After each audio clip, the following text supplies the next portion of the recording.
Comenzamos entonces. Clase de diferenciado de lenguaje, también conocida como participación y argumentación en democracia, Terceros Medios 2021, clase número 26 de la semana del 4 al 8 de octubre. ¿Ya? ¿Por qué la imagen del dominó? Ustedes pueden decir, ¿qué tiene que ver el dominó? Estuve jugando dominó el fin de semana y se me vino esta idea, ¿cierto? Siempre estoy pensando en cómo explicar cosas. Mal del profe. Bueno, el dominó, o el efecto dominó, que se le llama así cuando uno bota una pieza y las otras van cayendo, se puede explicar básicamente por un fenómeno lógico de causa y efecto, ¿cierto? De lo que podríamos llamar como una acción y consecuencias de esa acción. En la argumentación es eso, es básicamente lo mismo. Uno propone un argumento, ¿cierto? Como una causa o como una acción, digamos, la propuesta argumentativa es una acción, y esa acción deriva, ¿cierto?, en consecuencias, que serían la repercusión de esa acción. Pero también, al momento de uno construir, desde el punto de vista lógico, ¿cierto?, algo, ese argumento va moviendo otros argumentos, generando, ¿cierto?, esta como, este efecto dominó, esta caída que también obedece a un asunto lógico, de consecuencia, ¿cierto? Y eso, esa lógica es lo que nosotros llamamos leyes de paso. Esa lógica que es por consecuencia, ¿cierto? Es como algo que no se puede explicar desde un punto de vista común y corriente, sino científicamente, pero nosotros lo vamos a tratar de entender más que explicar, ¿cierto? Es que si yo dejo caer una pieza sobre otra de dominó, lo que va a suceder, sin que nadie me lo explique, pero va a suceder, ¿cierto? Es por lógica que esa pieza al caer va a botar la otra pieza, va a moverla, ¿cierto? La va a desplazar. Y así sucesivamente. Esa explicación que no tenemos, pero que la entendemos, es lo que sucede con las leyes de paso. Las leyes de paso son de alguna manera una consecuencia, ¿cierto? Nosotros pensamos de este modo, por consecuencia, por un asunto lógico, y se entiende que esa lógica está en nuestra, podríamos decir, como intrínseca en nuestra naturaleza, así como entender que esto es como a causa de esto otro. Hay excepciones, por supuesto, hay sin lugar a duda que hay excepciones que tienen que ver con fenómenos un poco más complejos. Pienso, por ejemplo, en lo que está sucediendo en Iquique, a propósito de este desorden, este caos que hay a propósito de la entrada de inmigrantes. Eh, y que deriva, obviamente, en una serie de fenómenos sociales que se pueden entender, o que pueden explicar más bien cómo la gente, específicamente los habitantes de Iquique, los iquiqueños, han reaccionado con ese nivel de violencia en contra de los migrantes. ¿Ya? Yo puedo explicar el fenómeno, pero, hay una forma o sea, mi interpretación, pueden haber otras explicaciones que también pueden ser válidas, ¿cierto? Dependiendo de la mirada que se le dé, por supuesto. Pero ninguna de ellas, ¿cierto?, va a justificar o va a validar, ¿cierto?, la acción. Obviamente que es una acción totalmente reprochable. La violencia contra, contra la naturaleza del ser humano. ¿Se entiende? Actuar con violencia no opera, no opera aquí. Ok, entonces, claro, en ese sentido puede haber una serie de circunstancias que van a incidir en tratar de explicar el fenómeno. Vamos a ir más por la rama. Dice, actividad, revisar y aplicar los criterios de análisis propuestos por el modelo argumentativo de Stephen Tolmin en un reportaje, de lo que vimos, ¿cierto?, en la clase anterior, y analizar un texto argumentativo mediante el modelo Tolmin con el fin de profundizar la comprensión de las leyes de paso y la formalidad argumentativa. En el propósito, claro, en el general el propósito lo vamos a seguir repitiendo. La actividad es validar o no como criterio de análisis la proposición de este reportaje desde el punto de vista de que más allá de ser un reportaje también es un texto argumentativo. O sea, hay una propuesta argumentativa detrás de eso. Y sobre ese ejemplo, ¿cierto? Vamos a tomar ese mismo esquema, ¿cierto? O ese mismo criterio, lo vamos a aplicar en estos dos videos que les mencioné antes de partir. Perdón, el objetivo que se habilita, ya saben, ¿cierto? Es el objetivo 6, que tiene que ver con la evaluación crítica de argumentaciones surgidas en distintos ámbitos de la sociedad, enfocándose en los alcances que tienen en la comunidad, su pertinencia al tema analizado y al propósito perseguido, la legitimidad de las evidencias proporcionadas y las relaciones lógicas establecidas. ¿Ya? El OA6. Es como lo que estamos haciendo hace rato. De junio, más o menos, que estamos en la misma. Entonces yo le había como respondido, ¿cierto?, esta idea de cómo se completaba el esquema.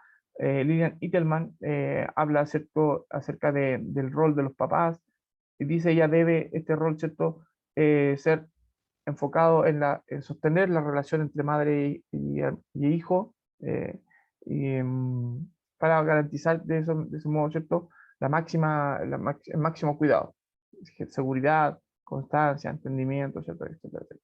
Hay unos estudios que ella hizo a propósito de eso, las consecuencias que puede tener la ausencia de esta protección de esa relación perdón, madre-hijo, esa protección que debe hacer, ¿cierto?, el padre.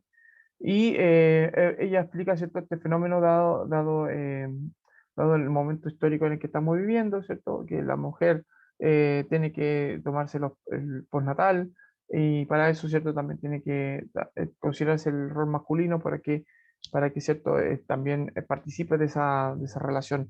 El padre, ¿cierto?, sea garante, ¿cierto?, de que eso se cumpla.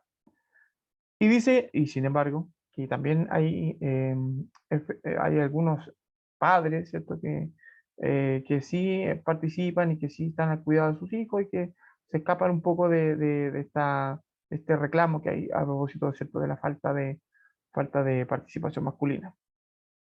Eso lo dice Itelman, psicoanalista y todo. Y Carla Rojas explica que ese fenómeno de la ausencia de los padres, ¿cierto?, está más que nada relacionado con una ausencia completa del género masculino, ¿cierto?, hacia las tareas domésticas.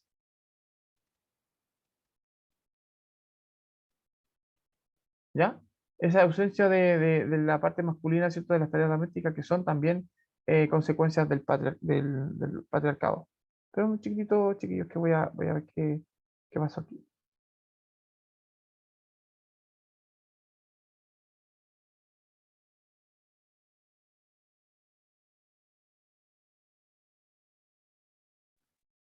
Ya, ok. Decía entonces que a propósito de eso, que me estaban avisando que estaba sonando la lavadora que está terminando de lavar. Por ejemplo, o sea, cosas que uno tiene que estar haciendo como el equilibrio entre, por ejemplo, en este caso, trabajar, haciendo la clase y viendo las cosas de la casa que también hay que atenderlas, por supuesto. O sea, no voy a esperar que llegue mi señora a que haga las cosas así como buen machista opresor, ¿cierto? Obviamente que no. Entonces hay una responsabilidad intrínseca de nosotros los varones que no hemos hecho y que tenemos que empezar a hacer y que es inmiscuirnos también en las tareas de la casa. Hacer la pega, ¿cierto? De equilibrio, no solamente darle la posibilidad a la mujer de incluirse, perdón, en el mundo laboral y el mundo académico, sino que también darle la posibilidad al hombre, ¿cierto?, de que pueda también inmiscuirse en las cosas que antiguamente eran asociadas solamente a la mujer. O sea, que no sea raro ver o extraño ver, ¿cierto?, a un hombre dedicándose al cuidado de los hijos o comprando las cosas para la casa, ¿cierto?, que se da, lo hablamos acerca del ejemplo de los feriantes, por ejemplo, o haciendo las cosas en la casa, pues, planchando, lavando, cocinando, etcétera, etcétera. O sea, ¿ya?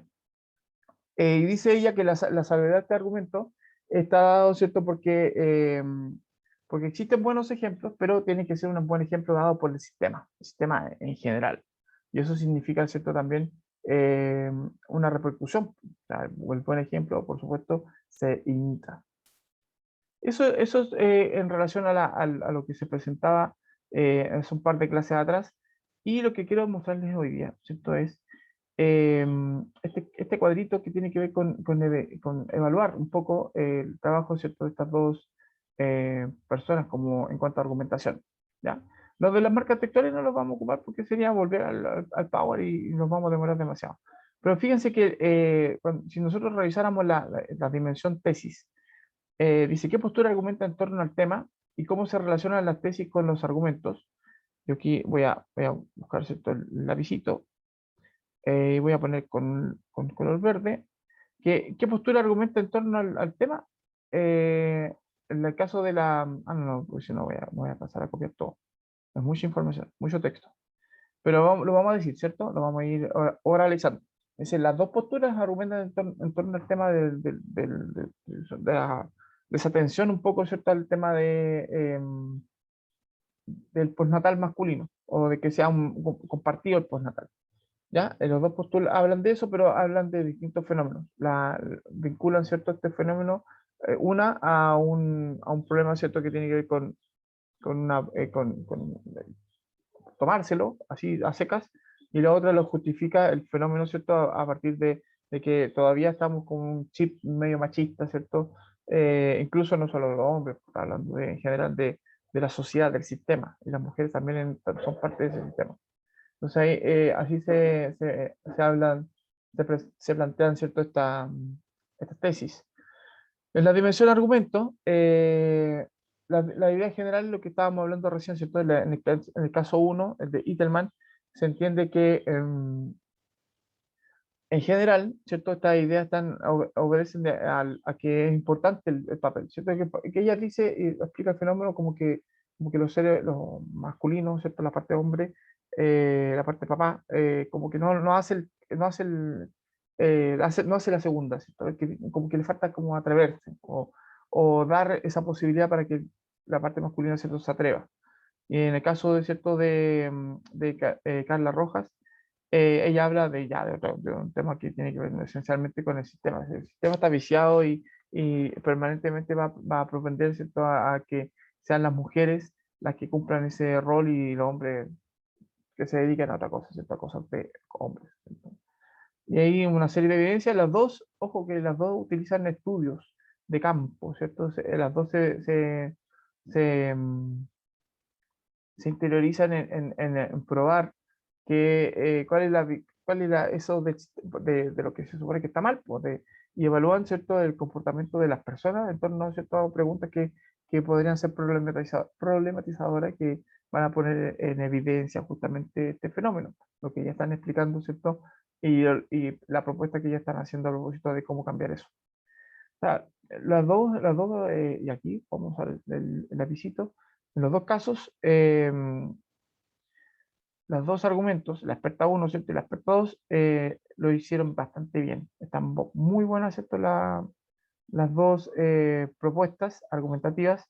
Y fíjense que por eso salen en el reportaje, porque la que hizo la periodista que hizo el reportaje, evidentemente que va a considerar estas dos ideas en su reportaje, porque las dos ideas no son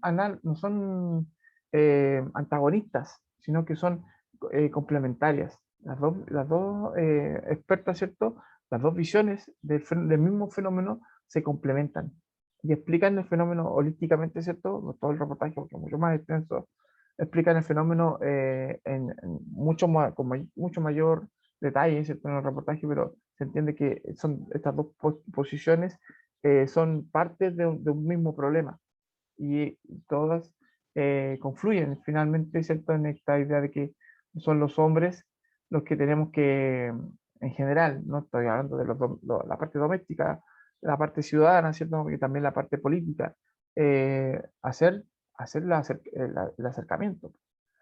Esa es la idea, ¿ya? Así que bien ahí en el caso de la propuesta argumentativa que plantean las chicas. Las chicas, digo yo, son mayores que yo incluso. Claro. Vamos a ver otro ejemplo. Este es un ejemplo de argumentación. Vamos a ver si hay algo de Tolkien en ello, en cómo se plantea, o si derechamente, si hay falacias, por ejemplo. Todo eso que hemos visto, vamos a ver cómo utilizando una suerte de criterio sin tener y sin cumplir con un esquema básicamente de análisis, sino como evaluándolo, ¿ya? Para que pongan mucha atención, evaluándolo así como de manera oral, si lo encuentran bueno, si lo encuentran malo, si es creíble, no es creíble, si está bien sustentado, si las evidencias son sólidas, etcétera, etcétera. Es como más o menos el ejercicio que deberían enfrentar, ¿cierto?, los que leen cosas en la supuesta prueba que vamos a hacer más adelante, en la futura prueba, ¿ya? como un ejercicio nomás. Vamos a pausarla. Ok, ya, un comentario con respecto al video, porque ahí nos muestra en la Deutsche Welle, ¿cierto? Nos muestra las dos posturas que hay en Brasil, solamente el ejemplo brasileño. En general, en el mundo, ¿cierto? Hay una cantidad increíble de personas que creen todavía o que están abriendo los ojos, como dicen ellos, ¿cierto? Ante la idea de lo que se les ha enseñado sobre la redondez del planeta Tierra. Entonces ellos dicen, no, la Tierra es plana porque las evidencias que nosotros tenemos que son limitadas, por supuesto, o sea, las que tienen ellos los terraplanistas, nos dicen, ¿cierto?, que la Tierra es plana. O sea, si ustedes van a la playa y ven el horizonte, el horizonte es plano, no es redondo, no es curvo, ¿cierto? Si suben a la montaña más alta, ven al horizonte, lo más probable es, ¿cierto?, que van a encontrar una línea horizontal y no curva, etcétera, etcétera. Ahora, nosotros sabemos esencialmente se han hecho los experimentos, no sabemos por qué nosotros lo hayamos hecho, pero hemos visto los experimentos que se han hecho. El científico que dice, ¿cierto?, que en el segundo ejemplo, dice, desde los griegos que se sabe que la Tierra es redonda, o sea, puede uno decir eso, a lo mejor una falacia, por la antigüedad, ¿cierto?, por la tradición, pero no es simple tradición, es una infinitud, ¿cierto?, de experimentos que se han hecho a propósito de la medición estelar, de las órbitas, de la esfericidad, ¿cierto?, de los planetas, de los cuerpos celestes, los mayas, los, los, los mismos griegos, como les decía recién, los egipcios, todas las culturas han tenido un mismo, podríamos decir, una misma conclusión en torno, ¿cierto?, a algo que es indiscutible, que es justamente la forma de los planetas. O sea, o sea, se puede discutir muchas cosas que son incluso todavía probables desde el punto de vista científico, como cómo afecta la gravedad, la temperatura, ¿cierto?, en el planeta, los planetas X. Eh, Eso no lo sabemos porque apenas hemos llegado, ¿cierto?, a la Luna. Entonces no podemos constatar lo que se cree científicamente, pero hay evidencia científica que puede sostener, por ejemplo, la cantidad de grados que tiene el Sol, eh, la atmósfera, ¿cierto?, de Júpiter, ¿no?, si es respirable o no, esas cosas que se saben los científicos.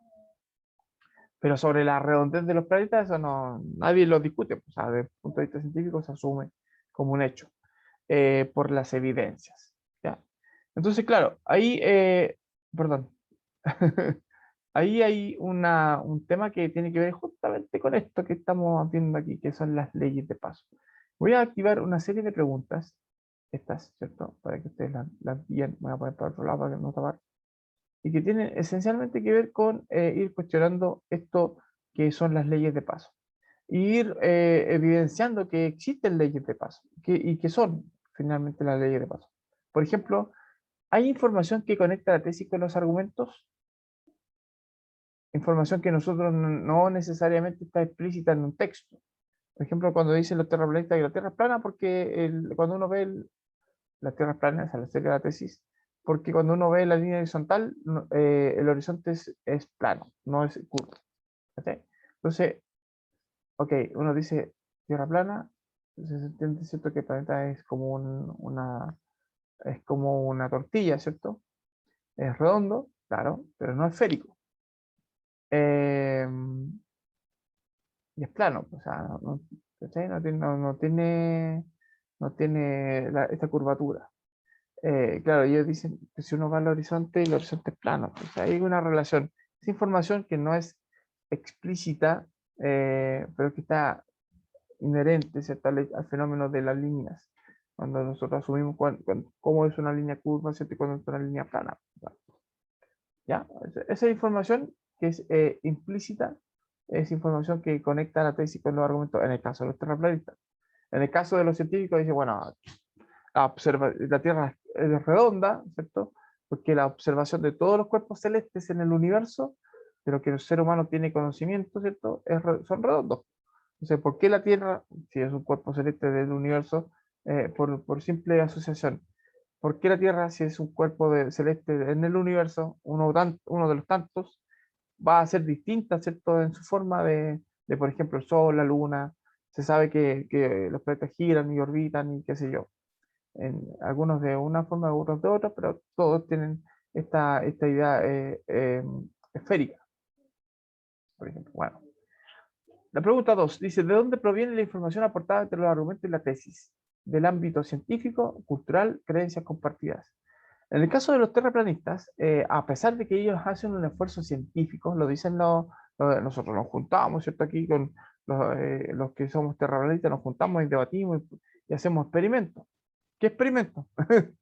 Van con van a la playa, ¿cierto? Y ven el horizonte. Ese es un experimento que hacen ellos, por ejemplo. Y otras cosas más que son como bastante nimias. Es como decirle a un niño, ¿cierto? Que trate de probar algo desde su experticia científica, que es bastante pobre.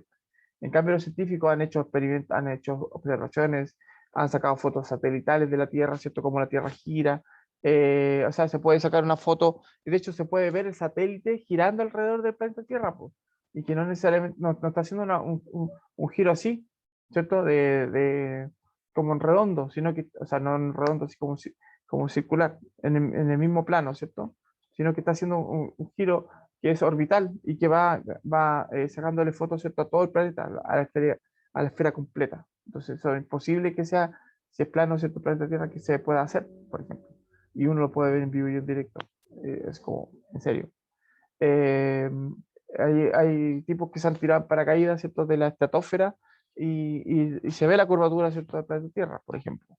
Eh, la simple asociación de planetas, planeta Tierra, planeta Marte, Júpiter, Saturno, que sé yo, todos son redondos, son esféricos, ¿cachai? Etcétera, etcétera. Aparte, está eso de que si usted va al supermercado a comprar un modelo, ¿cierto? De planetas de Blue, y todos los planetas que aparecerán, incluyendo la Tierra, son redondos. ¿Sí? ¿Cómo? No, hay evidencia científica suficiente.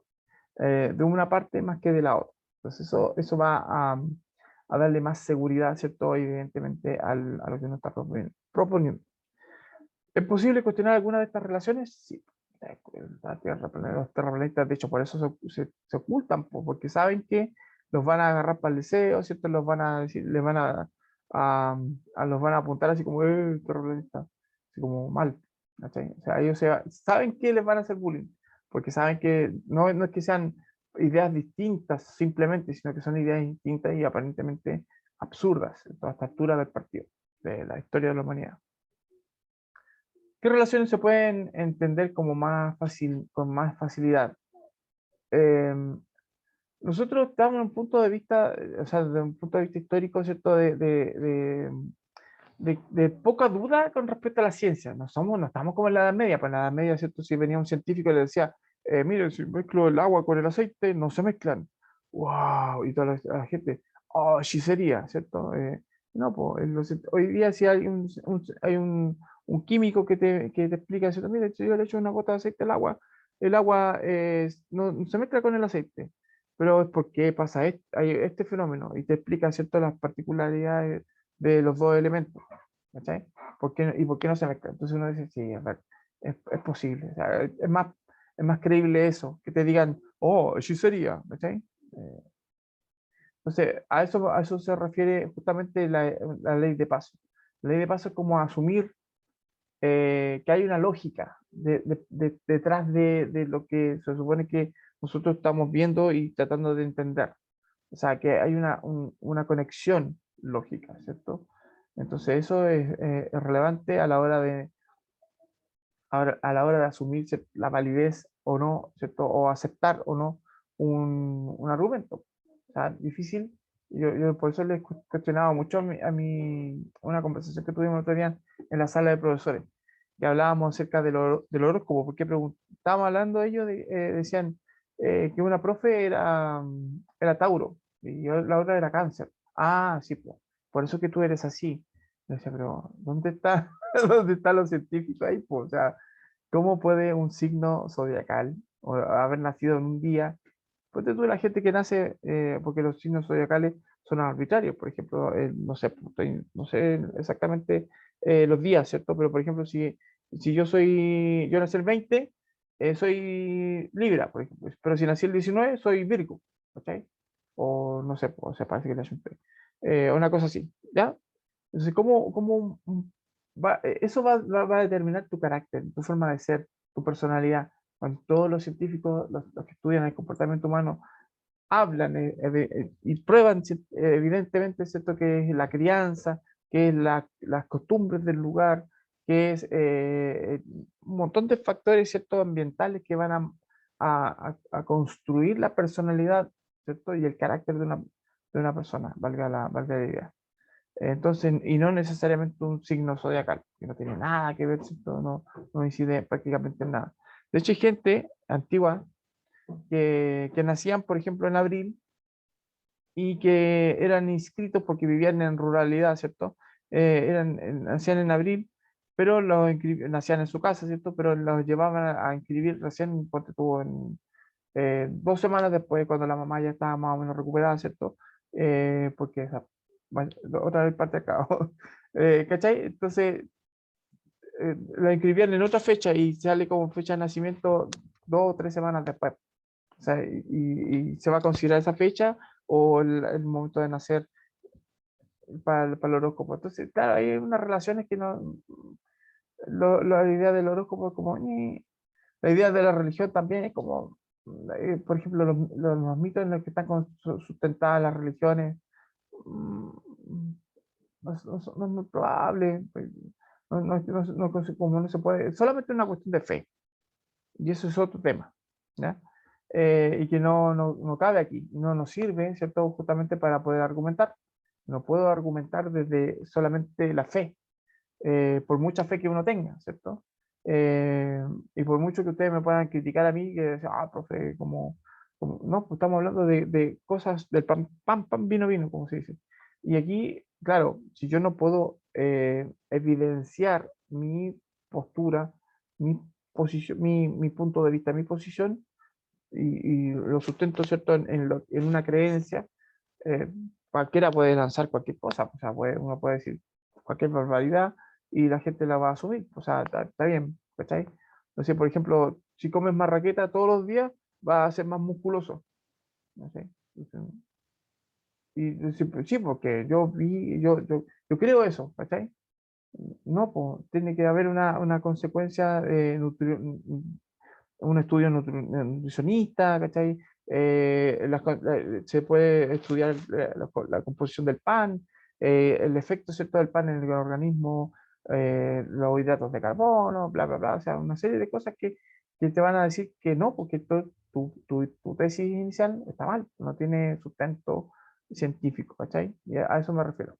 Se puede, no solamente cuestiones así como de astronomía, sino incluso en las cosas cotidianas.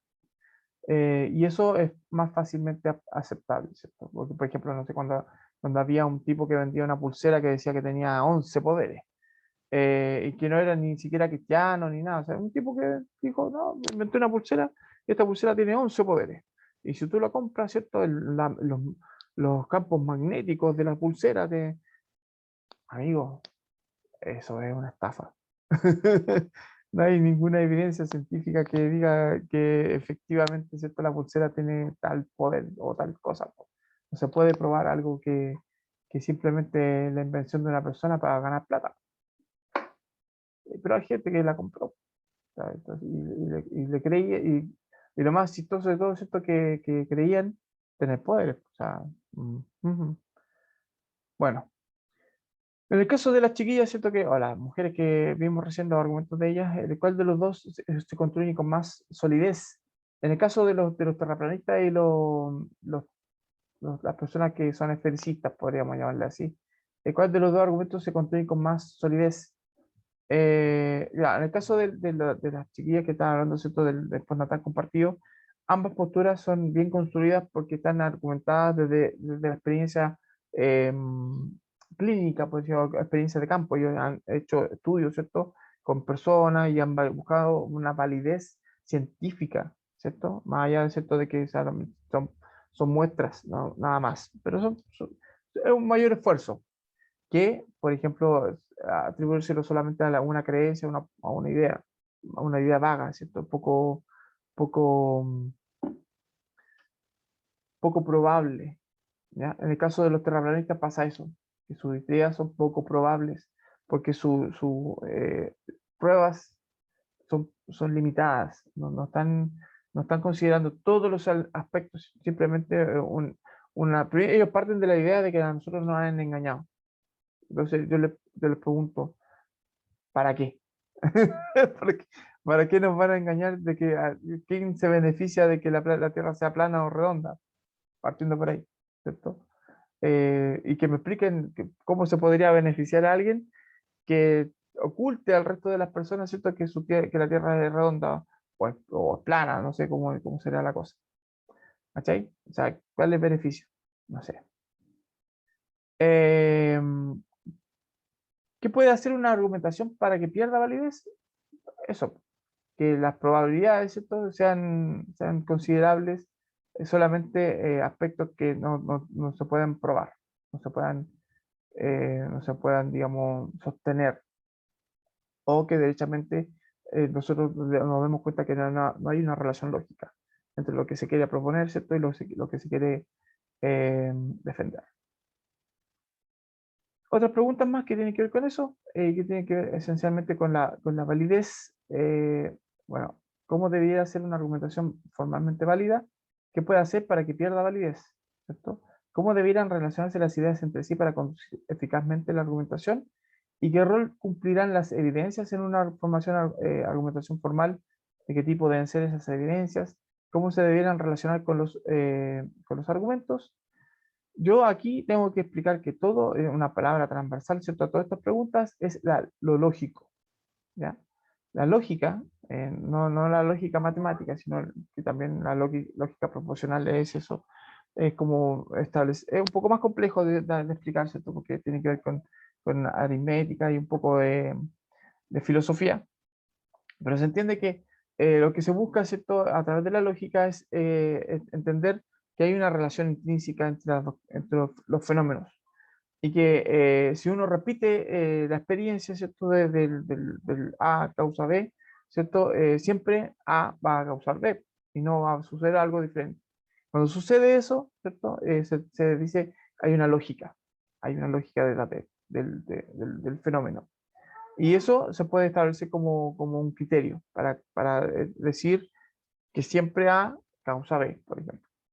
Es un poco más complejo de entender porque involucra ¿cierto?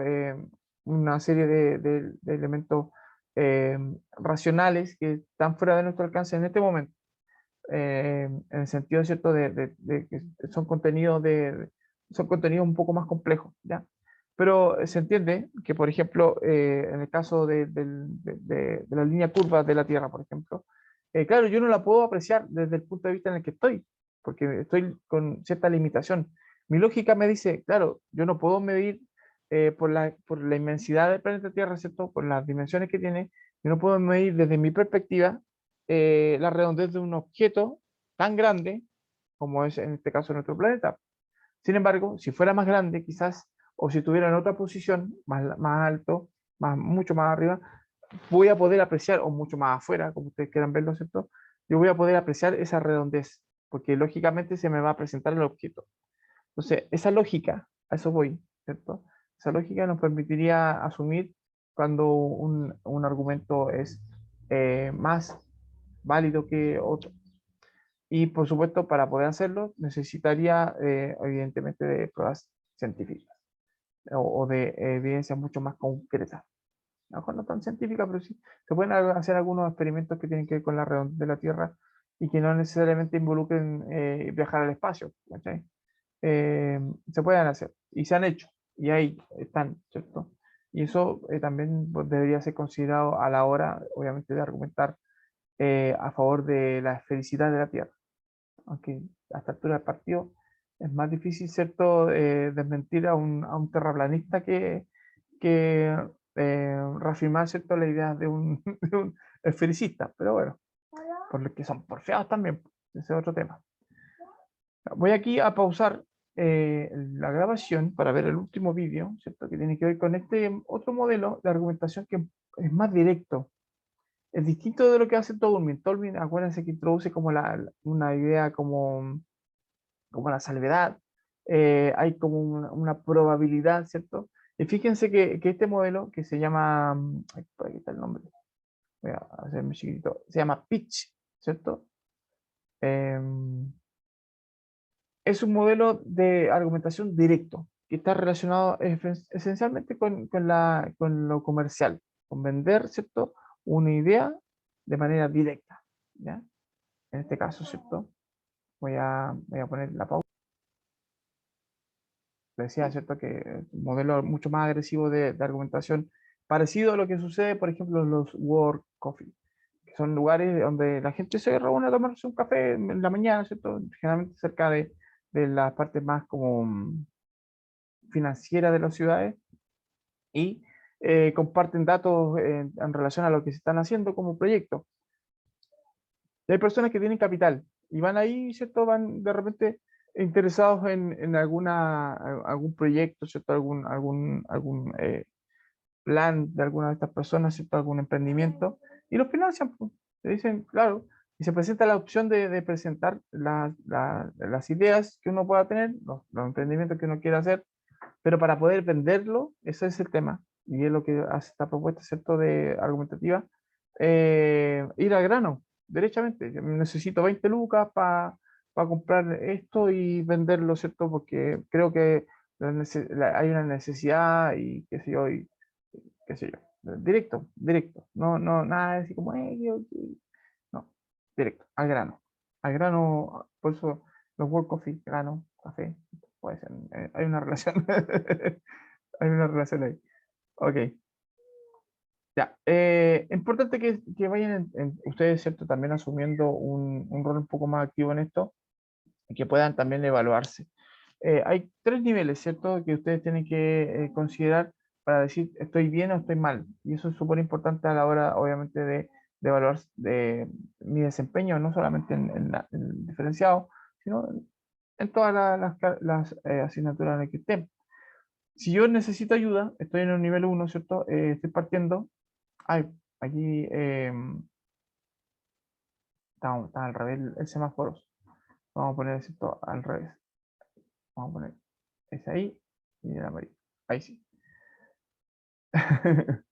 Claro, no tenía sentido, ¿cierto? Ahí sí. Vamos a ver. Ahora decía, ¿cierto? Que es importante evaluarse, estar en consideración de los aspectos que se supone que tengo que dominar de una asignatura para poder decir, está bien, pues, o sea, que yo puedo tener un 7 a lo mejor, pero de chiripazo, ¿cierto?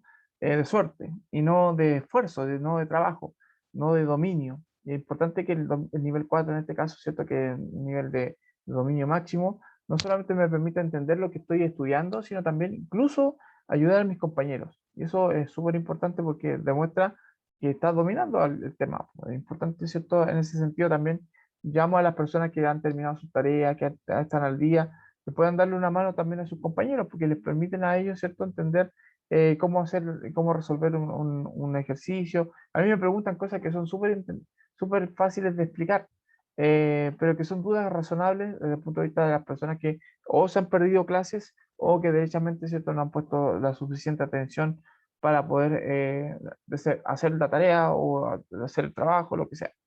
Y hay compañeros que sí lo hacen y ponen la suficiente atención y entienden lo que tienen que hacer y les va bien. Entonces, mi sugerencia sería ahí, ¿cierto? Que puedan compartir los que tienen ese dominio, los que tienen buenas notas, ¿cierto? Puedan compartir con sus compañeros esa experiencia y así ustedes van solventando su conocimiento, tanto como, obviamente, eh, ayudando a sus compañeros. Después está el nivel casi llego, ¿cierto? Que sería el amarillo, con ciertas falencias, todavía entiendo algunas cosas, pero no todo. Y el nivel rojo, ¿cierto? Que sería, estoy partiendo, que es básicamente el nivel en el que está el Víctor, por ejemplo. No. Está recién ahí a ponerse de acuerdo para hacer las tareas. Ajá, ajá, chistoso. Los altísimos, próximo control lector, estoy súper pasado de hora, chicos, recién me di cuenta.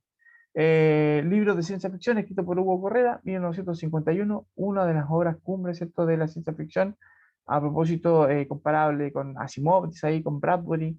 La prueba sería